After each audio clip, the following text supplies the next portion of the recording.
Hello, good morning. Today is our asynchronous class and I'm going to present to you the activities that you are going to work on this week.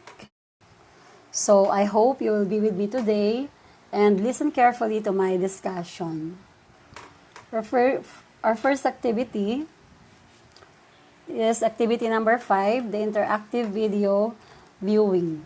So last meeting, napaliwanag ko rin sa inyo ito o i-remind ko ulit sa inyo ngayon dahil dalawa yung activity na gagawin niyo for this week.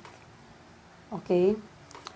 So, since you have learned about the definition and details about the steps in scientific method, you are now ready to analyze concrete example for further understanding. So, there are 2 movies which you could view in this activity. So, one video is finding out the most appropriate number of times a plant should be watered, and the other is finding out the things which are attracted to a magnet. Okay, since I have given you these links ahead of time, I hope that you gain understanding and looking forward that you are now ready to answer the activity in your Schoology. Next, in answering the activity in your Schoology, you must follow this instruction. Okay, so after viewing, you're going to fill up the following steps in scientific method found in your portal. Okay, your activity looks like this, no? The first column is the scientific method, and then your answer in the video on plants, and then second, your answer in the video on magnet. So, in one problem, in one number, you have 2 answers. So, parang ganito. Yan. Given the problem, which is the first step in scientific method, your first answer must be about the video on plants. So, dito mo ilalagay. And then, the next answer is video on magnet. Okay? Yan, dito. So, you are going to write or to answer the first step in scientific method based on the video that you have watched. Okay, next we have observation.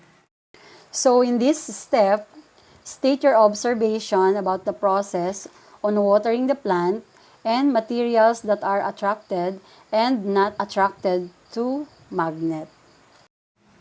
And then, hypothesis. So in this step, you formulate your hypothesis or make a possible answer to your problem or question. So, pwede nyo namang dagdagan yung hypothesis ninyo. Pwedeng 1 to 3 or 1 to 5. Pwede na rin yun. So, in experimentation, list down the procedure on how to water the plant and attracting materials using magnet. And list down also the materials used in the video. Okay, in this step, you write all the true information gathered on watering plant and on the video on magnet. Okay, dito sa data gathering, since nakakuha ka na ng mga tamang information, pwede ka na ditong mag-reject ng iyong hypothesis o kaya naman ay mag-accept ng hypothesis. Lahat ng tama, i-retain mo. Lahat ng mali, aalisin mo. Next, the last one is conclusion. So, this is now the end of event or process. Meaning, you need to write your final answer to your problem. Next is activity number 6, individual scientific method exploration. Okay, so this will be your performance task for this lesson. Okay, So in this activity, you are going to observe things and process around your home and formulate a question to solve. Okay, this time kayong gagawa ng sarili niyong experimentation, no? So, kahit saang parte ng bahay ninyo, no? Pwede sa kitchen, pwede sa sala, no? Pwede sa labas, no? Halimbawa dun sa inyong garden, no? So, depende sa iyo kung ano yung saan ka interesado, kung ano yung gusto mong pag-aralan diyan sa loob ng bahay ninyo or sa labas ng bahay ninyo. Okay? Anything, no? And then formulate a question to solve. This time, since napag-aralan niyo na yung mga steps ng scientific method, no, meron na rin kayong example kagaya ng ginawa ni John, no, yung situation ni John na sinagutan natin last week. And then yung gagawin niyo rin ngayon na video on watering plants and video on magnet. So doon, hindi kayo nag-experiment kasi nag-depend kayo or nag-base kayo doon sa video. So this time, you are going to formulate or you are going to do your own experimentation about the things around your home. Now, using the scientific method as a guide, you should develop a simple experiment and record your results. So, gagamitin ninyo yung steps of scientific method in developing a simple experiment. Be sure to complete each step of the scientific method in order. So, you should submit a written report to be graded. So, remember that you have to explicitly state in your conclusions whether the hypothesis was rejected or accepted, and suggestions for further experimentation. And now, I'm going to grade your work through a rubrics. So, I'm going to show you now the rubrics for individual scientific method exploration.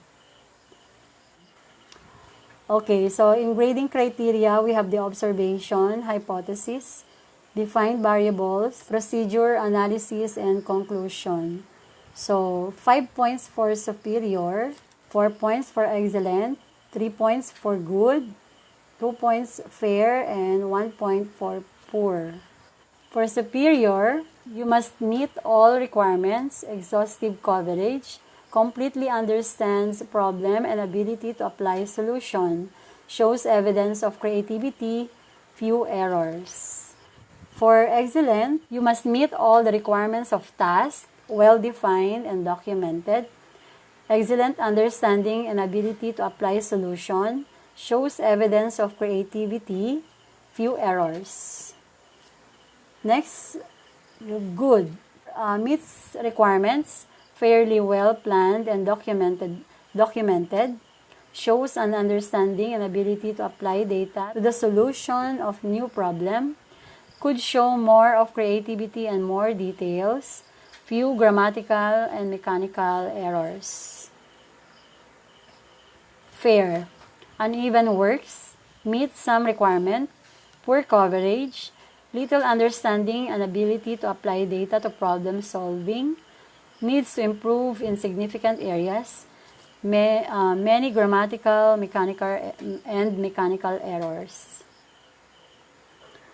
Next, poor, meets few of any requirements, little understanding and little application of solution, grammatical and mechanical errors significant. Okay, so that's all for now. Thank you and good day.